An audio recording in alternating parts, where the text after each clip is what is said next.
ಅದಕ್ಕೆ ಯಮ ಹೇಳ್ತಾನೆ, ಪರೋ ಮದನ್ಯ ಜಗತಸ್ಥಸ್ಥುಷಶ್ಚ ಓತಂ ಪ್ರೋತಂ ಪಟವದ್ಯತ್ರ ವಿಶ್ವಂ ಯದಂಶತೋಸ್ಯ ಸ್ಥಿತಿ ಜನ್ಮ ನಾಶಾಃ ನಸ್ಯೋತವದ್ಯಸ್ಯ ವಶೇ ಚ ಲೋಕಃ. ಇದು ಬಹಳ ತಮಾಷೆ ಏನು ಅಂದರೆ, ನಾನು ವಿವರಿಸಿದ ಮೇಲೆ ನಿಮಗೆ ಸ್ಪಷ್ಟ ಆಗತ್ತೆ.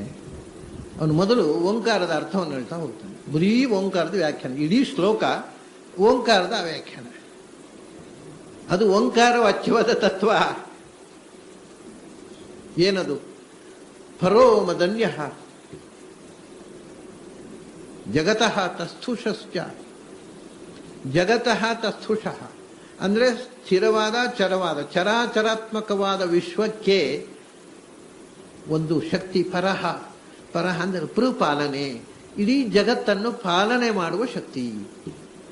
ಪರಹ ಅಂದರೆ ರಕ್ಷಕ ಅಂತ ಅರ್ಥ, ಪ್ರೊಟೆಕ್ಟರ್. ಪಾಲನೆ ಅಂತ ಧಾತು. ಪರಹ ಇಡೀ ಜಗತ್ತನ್ನು ರಕ್ಷಣೆ ಮಾಡುವ ಶಕ್ತಿ ಹೊಂದಿದೆ. ಅದು ಪರಹ ನೀವು ತಿಳ್ಕೊಂಡದ್ದಕ್ಕಿಂತ ಎಲ್ಲಕ್ಕಿಂತ ವಿಲಕ್ಷಣವಾಗಿದೆ, ಬೇರೆ ಆಗಿದೆ. ಮತ್ತು ನೀವು ತಿಳ್ಕೊಂಡ ಎಲ್ಲ ವಸ್ತುಗಳಿಗಿಂತ ಪರಹ ಶ್ರೇಷ್ಠವಾಗಿದೆ. ಎಲ್ಲಕ್ಕಿಂತ ಶ್ರೇಷ್ಠವಾದ, ಎಲ್ಲಕ್ಕಿಂತ ವಿಲಕ್ಷಣವಾದ, ಎಲ್ಲವನ್ನೂ ರಕ್ಷಿಸುವ ಒಂದು ಶಕ್ತಿ ಇದೆ. ಪರೋ ಮದನ್ಯ. ಅದು ನೀವು ಏನು ತಿಳ್ಕೊಂಡಿದೆ? ನಾನು ಅಂತ. ಮದನ್ಯ ನಾನಲ್ಲಪ್ಪ, ಅದು ನನ್ನನ್ನು ನಿಯಂತ್ರಿಸುವ ಶಕ್ತಿ. ಪರಹ ಮದನ್ಯ, ನನಗಿಂತ ಬೇರೆ ಅದು, ನಾನು ಅದನ್ನ ನಿಯಂತ್ರಿಸುವ ಹಾಗಿಲ್ಲ. ಪರೋ ಮದನ್ಯ ಜಗತಃ ತಸ್ಥುಷಶ್ಚ ಅಂತ. ಇದು ಓಂಕಾರದ ಮೊದಲನೇ ಅರ್ಥ. ಚರಾಚರಾತ್ಮಕವಾದ ಜಗತ್ತನ್ನು ರಕ್ಷಣೆ ಮಾಡತಕ್ಕಂಥ ಸರ್ವೋತ್ತಮವಾದ ಸರ್ವವಿಲಕ್ಷಣವಾದ ಒಂದು ಶಕ್ತಿಯಿಂದ. ಓಂ ಅಂದರೆ ಅವತೀತಿ ಓಂ, ಅವ ರಕ್ಷಣೆ. ಯಾವುದು ಸಮಸ್ತ ವಿಶ್ವವನ್ನು ರಕ್ಷಣೆ ಮಾಡ್ತದೋ ಅದು ಅಂತ ಓಂಕಾರದ ಅರ್ಥ ಇದೆ. ಅಂದರೆ ಓಂಕಾರ ವಾಚ್ಯವಾದಂಥ ತತ್ವ ಒಂದಿದೆ, ಅದರ ಮುಂದೆ ನಾವೆಲ್ಲ ಕ್ಷುದ್ರ ವಸ್ತುಗಳು, ಏನೂ ಇಲ್ಲ. ಅದು ಎಂಥದ್ದು ಅಂದರೆ ಅದು ಅವತೀತಿ ಓಂ. ಆಮೇಲೆ ಊಯತೆ ಇತಿ ಓಂ ಅಂತ ಇನ್ನೊಂದು ನಿರ್ವಚನ ಸಂಸ್ಕೃತದಲ್ಲಿ. ಊಯತೆ ಇತಿ ಓಂ ಅಂದರೆ ಇಡೀ ವಿಶ್ವ ಅವನಲ್ಲಿ ಊಯತೆ ಅಂದರೆ ಹೆಣೆದುಕೊಂಡಿದೆ. ನೆಟ್ಟೆಡ್, ನೆಟ್ಟಿಂಗ್ ಅಂತ ಹೇಳ್ತಾರೆ, ನೆಟ್ವರ್ಕ್ ಅಂತ, ಒಂದಕ್ಕೊಂದು ಹೆಣೆದುಕೊಂಡಿರುವುದು ಅಂತ. ಊಯತೆ ಅಂದರೆ ಹೆಣೆದುಕೊಂಡಿದೆ. ಇಡೀ ಜಗತ್ತು ಅವನಲ್ಲಿ ಹೆಣೆದುಕೊಂಡಿದೆ.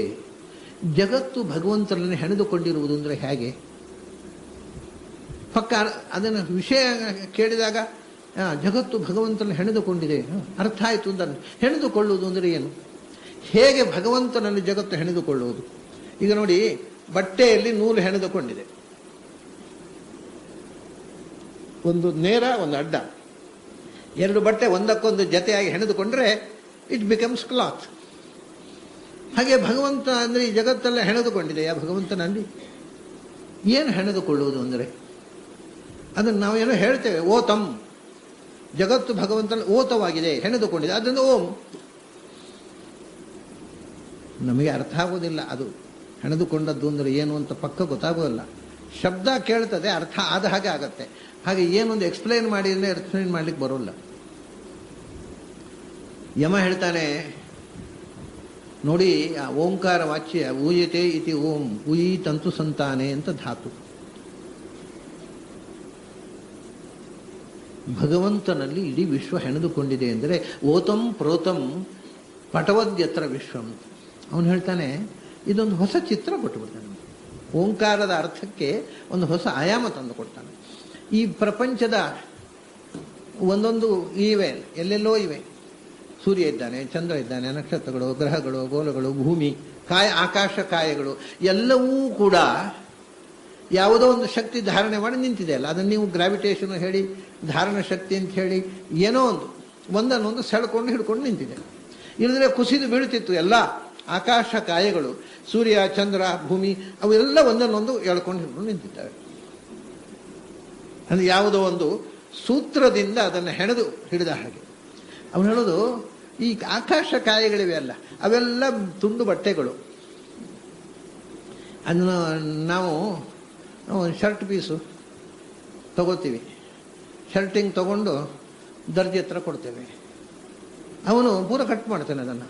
ಅಯ್ಯೋ ಮಾರಾಯ, ದುಡ್ಡು ಕೊಟ್ಟು ತಗೊಂಡದ್ದು ನಾವು, ಈಗ ಕತ್ತರಿಸಿದ್ರೆ ಹಾಗೆ. ಆ ಕತ್ತರಿಸಿ ಅದಕ್ಕೊಂದು ಹೊಸ ಆಕಾರ ಕೊಡ್ತಾನೆ. ಆಮೇಲೆ ನಾವು ಹಾಕೊಳ್ಳಿಕ್ಕಾಗತ್ತೆ, ಎಲ್ಲಿದೆ ಹಾಕೊಳ್ಳಿಕ್ಕೆ ಆಗೋದಿಲ್ಲ. ಅದನ್ನು ಪೂರ್ತಿ ಕಟ್ಟು ಮಾಡಿ ಆಮೇಲೆ ಹೆಣಿತಾನಲ್ಲ, ಅದನ್ನು ಹೆಣೆದು ಅದಕ್ಕೊಂದು ಶೇಪ್ ಕೊಡ್ತಾನಲ್ಲ. ಆ ಶೇಪ್ ಬರಲಿಕ್ಕೆ ಕಾರಣ ಏನಂದ್ರೆ ದರ್ಜಿ ಅದನ್ನು ಹೊಲಿದ ವಿಧಾನ. ಹಾಗೆಯೇ ಇವೆಲ್ಲ ಬಟ್ಟೆಯ ತುಂಡುಗಳಿದ್ದ ಹಾಗೆ ಒಂದೊಂದು ಕಾಯಗಳು, ಅವುಗಳನ್ನು ಹೊಲಿದು ಒಂದು ಅಂಗಿ ಮಾಡಿದವ ಭಗವಂತ ಅಂತ. ಓತಂ ಪ್ರೋತಂ ಪಟವತ್, ತುಂಡು ಬಟ್ಟೆಗಳನ್ನು ಹೆಣೆದು ಇಟ್ಟರೆ ಅದಕ್ಕೊಂದು ಆಕಾರ ಬಂತು, ಶೇಪ್ ಬಂತು. ತುಂಡು ಬಟ್ಟೆಗಳು, ಆ ತುಂಡು ಬಟ್ಟೆಗಳನ್ನೆಲ್ಲ ಒಂದು ನೂಲಿನಿಂದ ಜೋಡಿಸ್ತಾ ಹೋದರೆ ಅದೊಂದು ಆಕಾರ ಬಂತು. ಅದಕ್ಕೆ ನೀವು ಅಂಗಿಂತಲೇ ಅಲ್ಲ, ಏನೂ ಆಗ್ಬೋದು. ಒಂದು ಬಟ್ಟೆ ತುಂಡು ಬಟ್ಟೆಗಳನ್ನು, ಬೇರೆ ಬೇರೆ ಬಣ್ಣದ ಬಟ್ಟೆಗಳನ್ನು ಜೋಡಿಸಿದರೆ ಒಂದು ಕಲಾತ್ಮಕವಾದಂಥ ಒಂದು ನೆಲದ ಹಾಸು ಆಗ್ಬೋದು. ಏನು ಒಟ್ಟಿಗೆ ತುಂಡಾಗಿ ಚದರಿ ಹೋದ ಬಟ್ಟೆಗಳಿಗೆ ಮಧ್ಯೆ ಹೆಣೆದು ಜೋಡಿಸಿಟ್ರೆ ಅದಕ್ಕೊಂದು ಆಕಾರ ಬಂತಲ್ಲ. ಹಾಗೆ ಇವು ಚದರಿಕೊಂಡಿರತಕ್ಕಂಥ ಆಕಾಶ ಕಾಯಗಳನ್ನೆಲ್ಲ ಹೆಣೆದು ಹಿಡಿದಂಥ ಸೂತ್ರ ಇವನು. ಅವನಲ್ಲಿ ಓತಪ್ರೋತವಾಗಿ ನಿಂತಿವೆ. ಅವನು ಆ ಶಕ್ತಿ, ಸೂತ್ರ ಶಕ್ತಿ ವಿಡ್ರಾ ಮಾಡಿ. ಅದರಿಂದಲೇ ಈ ಜಗತ್ತಿನ ಧಾರಣ ಶಕ್ತಿಯಾದ ಪ್ರಾಣದೇವರಿಗೆ ಶಾಸ್ತ್ರದ ಸೂತ್ರ ಅಂತ ಹೆಸರು. ಆ ಸೂತ್ರದಿಂದ ಹೊಲಿದವ ಇವ. ಓತಂ ಪ್ರೋತಂ ಪಟವದ್ಯತ್ರ ವಿಶ್ವಂ. ಒಂದು ಅದ್ಭುತವಾದಂಥ, ಹೇಗೆ ಜಗತ್ತು ಹೆಣೆದು ನಿಂತಿದೆ ಅನ್ನೋದಕ್ಕೆ ಒಂದು ಅದ್ಭುತವಾದ ಕಲ್ಪನೆ, ಅಂದರೆ ನಮ್ಮ ಮನಸ್ಸಿಗೆ ಕಣ್ಮುಂದೆ ಕಟ್ಟುವಂತೆ ಹೇಗೆ ಹೆಣೆದಿದೆ. ಓತಂ ಪ್ರೋತಂ ಹೀಗೆ ಎಲ್ಲ ದಿಕ್ಕಿನಿಂದ ಹೆಣೆದುಕೊಂಡಿದೆ. ಹೆಣೆದ ಸೂತ್ರ ಪ್ರಾಣದೇವರು. ಆ ಸೂತ್ರ, ಅದನ್ನು ಹೊಲಿದ ದರ್ಜಿ ಇವನು. ಅವನು ದರ್ಜಿ ಹೊಲಿದು ಬಿಟ್ಟ, ಫಸ್ಟ್ ಕ್ಲಾಸ್ ಅಂಗಿ ಆಯಿತು. ತುಂಡಾಗಿತ್ತು ಬಟ್ಟೆ, ಒಳ್ಳೆ ಅಂಗಿ ಆಯಿತು. ಭಗವಂತ ಹೊಲಿದ ಅಂಗಿ, ಇದನ್ನು ಹಾಕೊಂಡ್ರೆ ಮೈಲಿಗೆ ಆಗೋದು, ಖಂಡಿತವಾಗಿ ಆಗೋದು. ಓತಂ ಪ್ರೋತಂ ಪಟವದ್ಯತ್ರ ವಿಶ್ವಂ. ಇದು ಊಯಿ ತಂತು ಸಂತಾನೆ ಅನ್ನೋ ಧಾತುವಿನಿಂದ ನಿಷ್ಪನ್ನವಾದ ಓಂ ಅನ್ನುವುದರ ಅರ್ಥ. ಇಡೀ ವಿಶ್ವದ ಒಂದೊಂದು ಆಕಾಶ ಕಾಯುವ ಒಂದೊಂದು ತುಂಡು ಬಟ್ಟೆ, ಕಂತೆ ಅಂತ ಹೇಳ್ತೇವಲ್ಲ ನಾವು, ಬಟ್ಟೆಯ ಕಂತೆ, ಚೂರುಗಳು, ಇವೆಲ್ಲ ಕಂತೆಗಳು. ಈ ಕಂತೆಗಳನ್ನು ಒಟ್ಟು ಸೇರಿಸಿ ಒಂದು ಸುಂದರವಾದಂಥ ಚಾದರ ಮಾಡಿಬಿಟ್ಟ. ಓತಂ ಪ್ರೋತಂ ಪಟವದ್ಯತ್ರ ವಿಶ್ವಂ ಯದಂಶತೋಸ್ಯ ಸ್ಥಿತಿ ಜನ್ಮ ನಾಶಾಹ. ಆಮೇಲೆ ಈ ಜಗತ್ತು ಹೆಣೆದು ನಿಂತದ್ದು ಅವನಿಂದ ಅಷ್ಟೇ ಅಲ್ಲ, ಇದು ಹುಟ್ಟಿದ್ದವನಿಂದ, ಇದು ಇರೋದವನಿಂದ, ನಾಳೆ ನಾಶವಾಗುವುದು ಅವನಿಂದ. ಯದಂಶತಃ, ಇದು ಕೂಡ ಹಾಗೆ ಓಂಕಾರದಲ್ಲಿ ಬರತಕ್ಕಂಥ ಅರ್ಥವೇ. ಓಂಕಾರದಿಂದ ಯದಂಶತಃ ಅಸ್ಯ ಸ್ಥಿತಿ ಜನ್ಮ ನಾಶಾಹ ಅಂತ. ಈಗ ಅವತೀತಿ ಓಂ ಅಂತ ಮಾಡಿದರು, ಊಯತೆ ಇತಿ ಓಂ ಅಂತ ಆಯಿತು. ಈಗ ಆ ಉ ಮಾ, ಆ ಅಂದರೆ ಅವನ ಸ್ಥಿತಿ ರಕ್ಷಣೆ, ಉ ಅಂದರೆ ಉತ್ಪತ್ತಿ ಜನ್ಮ, ಮಾ ಅಂದರೆ ಮಾನ ನಾಶ. ಆ ಉ ಮಾ ಅಂದರೆ ಹುಟ್ಟು. ಯಾರು ಈ ಜಗತ್ತಿನ ಹುಟ್ಟಿಗೆ, ಸ್ಥಿತಿಗೆ ಮತ್ತು ಹುಟ್ಟಿಗೆ, ನಾಶಕ್ಕೆ ಕಾರಣನಾಗ್ತಾನೋ ಅವನು ಓಂ. ಆ ಅಂದರೆ ಅವನ ರಕ್ಷಣೆ, ಆಧಾರ, ಪ್ರೊಟೆಕ್ಟರ್. ಉ ಅಂದರೆ ಉತ್ಪತ್ತಿಗೆ ಕಾರಣ ಆದವ. ಮಾ ಅಂದರೆ ಮಾನಂ ಜ್ಞಾನಂ ಲಯಶ್ಚೈವ ಅಂತ. ಮಾನ ಅಂದರೆ ನಾಶ ಅಂತ ಅರ್ಥ. ನಾಶಕ ಯಾರು ಈ ಜಗತ್ತಿನ ಸ್ಥಿತಿ ಜನ್ಮ ನಾಶಾಹ, ಯಾರಿಂದ ಈ ಜಗತ್ತಿನ ಸೃಷ್ಟಿ ಸ್ಥಿತಿ ಸಂಹಾರಗಳಾಗ್ತಾವೋ ಅವನು ಓಂ. ಇದು ಅಕಾರ ಉಕಾರ ಮಕಾರಗಳ ಅರ್ಥ. ಹೇಗೆ ಸೃಷ್ಟಿ ಸಂಹಾರಗಳನ್ನು ಮಾಡ್ತಾನೆ? ಯದ್ ಅಂಶತಃ, ತಾನು ತನ್ನ ಸ್ವರೂಪಾಂಶಗಳನ್ನು, 3 ರೂಪಗಳನ್ನೇ ಧರಿಸಿ ಅದನ್ನು ತನ್ನ ಸ್ವರೂಪಾಂಶಗಳನ್ನು ತನ್ನ ಅಂಶವಾಗಿರತಕ್ಕಂಥ ದೇವತೆಗಳಲ್ಲಿ ಆವೇಶಗೊಳಿಸಿ, ತನ್ನದೇ ಅಂಶವಾಗಿರತಕ್ಕ, ತನ್ನಿಂದ ಆವಿಷ್ಟವಾದ ಅಂಶವಾಗಿರತಕ್ಕಂಥ ಚತುರ್ಮುಖನ ಮೂಲಕ ಜನ್ಮ, ತನ್ನ ಸ್ವರೂಪಾಂಶದಿಂದ ಸ್ಥಿತಿ, ತನ್ನ ಆವಿಷ್ಟಾಂಶ ಚತುರ್ಮುಖನ ಮೂಲಕ ಜನ್ಮ, ಶಿವನ ಮೂಲಕ ನಾಶ. ಹೀಗೆ 3 ಅಂಶಗಳ ಮೂಲಕ 3 ಸ್ಥಿತಿಗಳನ್ನು ಮಾಡ್ತಾ ಓಂಕಾರ ವಾಚ್ಯನಾದವ.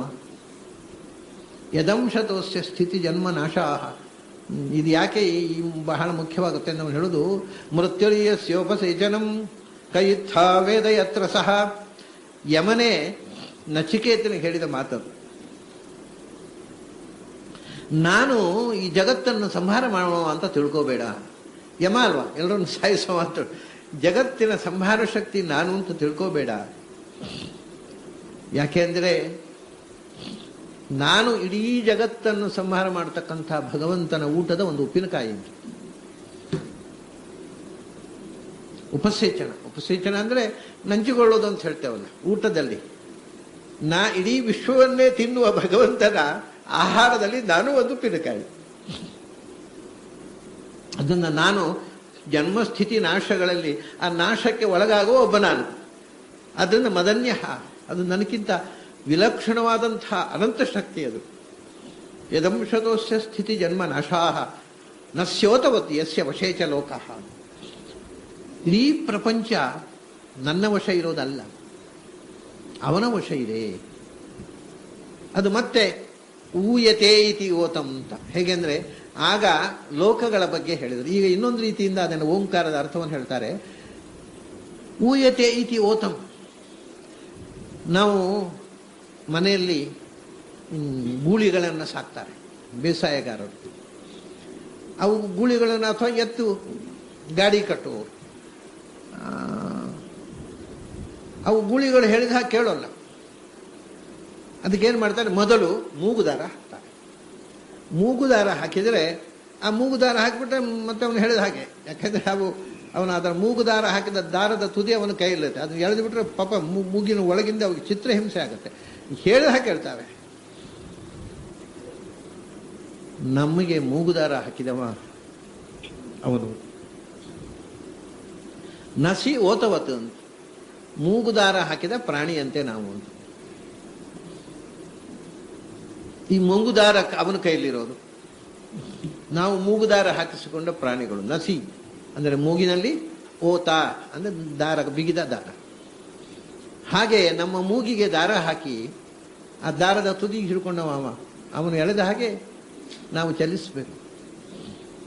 ಇಲ್ಲಿ ಓತಮ್ ಅಂತಂದರೆ ಚರಾಚರಾತ್ಮಕವಾದ ಅಲ್ಲ, ಈ ಪ್ರಪಂಚ ಅಲ್ಲ, ಪ್ರತಿಯೊಬ್ಬ ಜೀವ ಅಂತ ಇಟ್ಕೊಂಡಿಲ್ಲ. ಚೇತನ, ಚೇತನಕ್ಕೆ ಓತ ಅಂದರೆ ಮೂಗಿಗೆ ದಾರ ಹಾಕಿ ನಿಯಂತ್ರಣ ಮಾಡಿದವ. ನಸ್ಯೋತವದ್ಯಸ್ಯ ವಶೇಚ ಲೋಕಃ. ಸಮಸ್ತ ಜೀವಲೋಕ ಮೂಗುದಾರ ಹಾಕಿ ಅವನು ನಮ್ಮನ್ನು ಕುಣಿಸ್ತಾ ಇದ್ದಾನೆ. ನಾಮಭಿಹಿ ದಾಮಭಿಹಿ ತಂತ್ಯ. ಉಪನಿಷತ್ನಲ್ಲಿ ಈ ಮಾತು ಬಂದಿದೆ, ಐತರೆಯ ಉಪನಿಷತ್ನಲ್ಲಿ. ಅಂಥ ನಮ್ಮೆಲ್ಲರನ್ನ ಮೂಗುದಾರ ಹಾಕಿ ಕುಣಿಸುವವನಪ್ಪ. ಅವನ ದೂತರು ಬಂದದ್ದು. ಹಾಗಾಗಿ ಇಲ್ಲಿ ನನಗೆ ಏನೂ ಅಧಿಕಾರ ಇಲ್ಲ ಈ ವಿಷಯದಲ್ಲಿ ಅಂತ ಹೇಳ್ತಾರೆ. ನಸ್ಯೋತವದ್ಯಸ್ಯ ವಶೇಚ ಲೋಕಃ.